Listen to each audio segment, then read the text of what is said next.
영생의 소망을 따라라는 제목으로 우리 말씀을 묵상하도록 하겠습니다. 자, 이제 어제 본문에도 나왔지만 오늘 본문에 다시 나오고 또 내일 본문에도 또 다시 계속 등장하는 게 뭐냐면 이 선한 일을 행한다라고 하는 것입니다. 1절에 보면 모든 선한 일 행하기를 준비하게 하며 이렇게 이야기를 합니다. 그러니까 예수 믿게 하신 하나님이 우리를 부르셔서 예수 믿게 하신 이유는 구체적으로 우리 삶 가운데 선한 행위를 하도록 하시기 위함입니다. 그래서 우리의 선한 행동들을 통해서 하나님의 역사 또 하나님의 영광이 드러나도록 하는 것이죠. 그래서 어제 본문 14절에도 2장 14절에도 이렇게 얘기합니다. 그가 우리를 대신하여 자신을 주심은 모든 불법에서 우리를 속량하시고 우리를 깨끗하게 하사 선한 일을 열심히 하는 자기 백성이 되게 하려 하심이라. 자, 우리 삶 가운데 예수를 믿었으면 우리 모습에서 선한 행위가 선한 모습이 드러나야 합니다. 그 구체적인 선한 모습이 1절에서는 이제 세속 정부 통치자들 권세 잡은 자들에게 복종하는 그런 순종하는 모습에서 나타나고 2절에 보면 아무도 비방하지 말며라고 이야기를 합니다. 이 비방이라는 것은 근거 없는 말로 다른 사람들을 이제 중상모략하고 헐뜯고 하는 명예를 실추시키는 그런 이야기를 하는 것이죠. 비방하지 마라, 아무도 비방하지 말아라 이렇게 이야기를 합니다. 그 다음에 다투지 말며 관용하며 범사의 온유함을 모든 사람에게 나타낼 것을 기억하게 하라. 사람들과의 관계 맺음 속에서 어떤 태도를 보일 것인가, 이것이 중요한 선행이라는 것입니다. 예수를 믿고 나서 이런 선행의 모습이 나타내는 거죠. 싸우지 말아야 되고, 그 다음에 용납하고 또 너그러움을 나타내야 되고 온유함을 나타내라 이렇게 말씀을 하고 있습니다. 우리가 전에 다르게 살다가 이렇게 말이 달라지고 또 사람을 상대하는 이런 모습이 달라지는 것, 구체적으로 달라지는 것, 이것이 어떻게 가능할까요? 이 근본적인 변화는 내 삶의 중심이 바뀌었기 때문입니다. 전에는 내가 중심이었으나 이제는 하나님이 중심이 되셨기 때문에 당연한 변화가 나타나는 것입니다. 어떤 사람에게는 조금 급작스러운 변화가 나타날 수도 있고 어떤 사람에게는 서서한 천천히 이런 변화가 나타날 수도 있지만 중요한 건 내 삶의 중심이 정말 바뀌었다면 이런 변화는 반드시 나타난다라는 것입니다.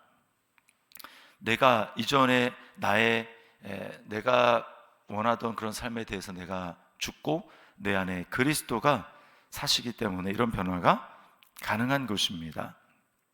그래서 우리는 모든 선한 일 행하기를 준비해야 하는 그런 삶을 우리가 살아가는 것입니다. 자, 우리 자신에게 한번 적용하며 질문해 봅시다. 예수를 믿는다는 것이 내 삶의 중심이 바뀌었다는 사실을 정말 받아들이고 있습니까?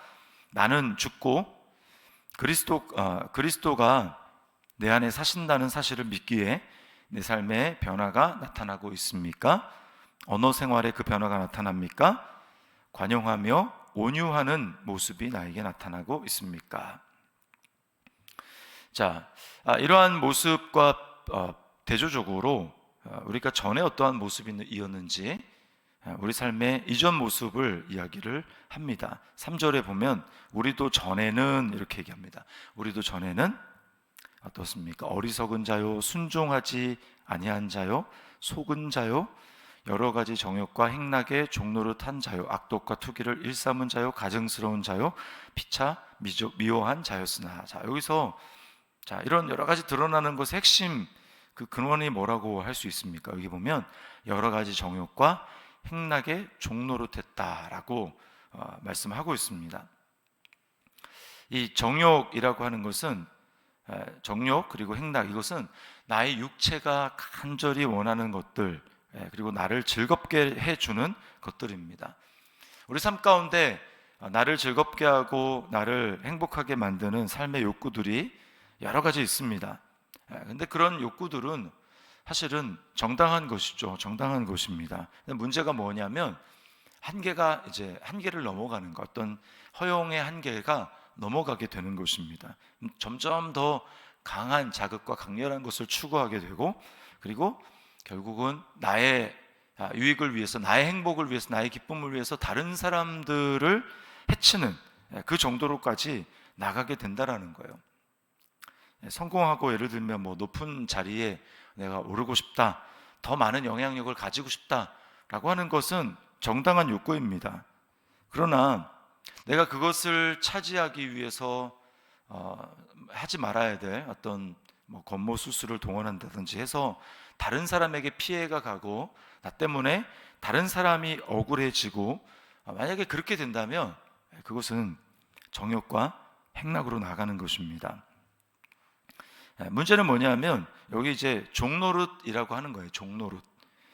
하지 않을 때 하지 않을 수 있어야 되는데 정욕과 그 행락에 종노릇하는 게 문제입니다. 종노릇한다라는 것은 시키면 무조건 하는 거죠.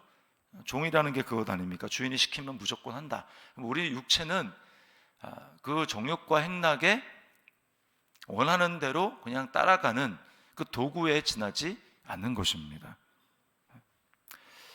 우리가 예수를 믿고 달라지는 것이 바로 이것이죠. 내 삶에 하나님의 은혜가 들어오고 또 하나님의 사랑이 들어오고 그리고 성령님이 우리 가운데 들어오시게 되면 나타나는 변화는 정욕의 종노릇하던 무조건 끌려가던, 그래서 사실은 내가 주인이 아니고 나는 종이고 정욕이 주인입니다. 정욕이 주인. 오늘날 많은 사람들을 보면 정욕의 종노릇하죠. 그래서 중독으로 갑니다. 하지 않을 수 있을 때 끊을 수 있어야 되는 것, 이게 진짜 자유인데 부끄러운 일을 하면서도 자기는 자유라고 생각을 합니다. 어떻게 종노릇하던 내가 종노릇하고 이제 정욕과 행락이 나의 주인이었는데 어떻게 이런 삶에서 벗어날 수가 있습니까? 5절 말씀에 이렇게 얘기하죠. 우리를 구원하시되, 구원이 필요합니다. 우리를 구원하시되 우리가 행한 바 의로운 행위로 말미암지 아니하고 오직 그의 긍휼하심을 따라 중생의 씻음과 성령의 새롭게 하심으로 하셨나니. 구원이라는 것은 나에게서 나오는 것이 아니라 나의 외부에서 오는 것입니다. 이게 뭐라고 합니까? 중생의 씻음, 다시 태어나게 하는, 이 땅에서 태어나는 존재가 아니라 이제는 다시 태어나되 하늘로부터 태어나는, 그렇게 하시는 씻음, 그리스도의 핏부림으로 말미암아 나의 내면이, 나의 양심이 새롭게 씻어지는 것이죠.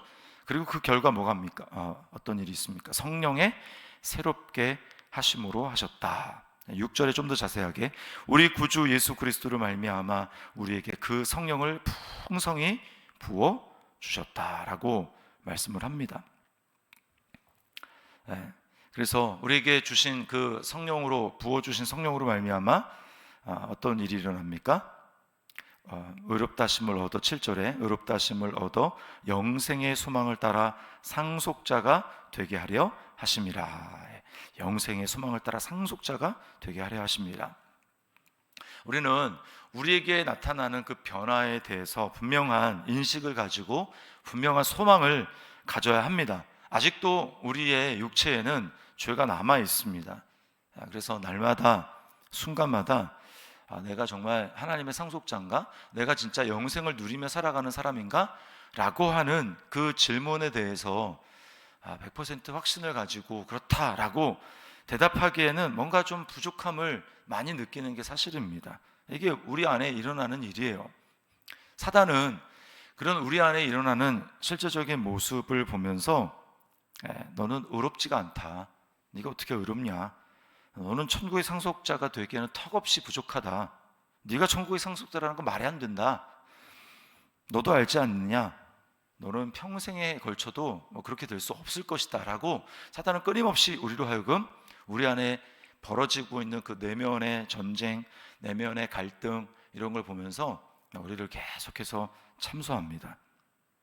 우리는 거기에 속아 넘어가면 안 됩니다. 우리가 이전에는 어떤 모습이었다고 했습니까? 우리도 전에는 이라고 하는 것 중에 속은 자요라고 하는 말이 있었죠. 속은 자요.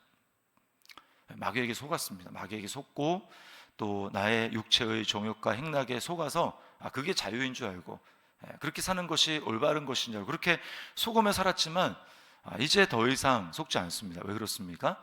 진리의 성령이신, 진리의 영이신 성령께서 우리 안에 계시기 때문이에요. 우리는 나 현재의 모습에 주목하게 만드는 사단의 속임수에, 속삭임에 넘어가면 안 됩니다. 내 안에 계시는 성령님, 나의 새 생명이신 성령님을 주목해야 합니다. 성령님이 나를 붙들고 계십니다. 걸음마를 하며 넘어질 때 성령님은 끊임없이 우리를 격려하십니다. 잘했다, 한 걸음만 더 걸어보자, 이렇게 말씀을 하세요. 내가 내 본능대로가 아니라 말씀대로 하나님의 말씀을 가지고 내 입에서 말하기 시작하고 그렇게 이야기를 할 때 마치 아기가 새로운 단어를 하나 더 말하게 됐을 때 그 엄마가 기뻐하면서 마치 모든 그 대화에 통달한 것처럼 기뻐하면서 잘했다라고 그렇게 얘기하지 않습니까? 우리 안에 계시는 성령님이 그렇게 말씀합니다. 내가 이전과 다르게 하나님 말씀대로, 하나님의 생각대로 말하고 그렇게 행동하기 시작할 때 우리 안에 계시는 성령님이 격려하시며 기뻐하시는 것입니다. 보혜사 성령님이 내 안에 계심으로 내가 낙심하지 않고 한 걸음씩 앞으로 나갈 수가 있는 것입니다. 그 한 걸음이 중요한 거예요. 한 걸음 한 걸음 그렇게 나가게 될 때 주님이 다시 오시는 그날에 주님은 우리를 완전히 새롭게 하실 것입니다.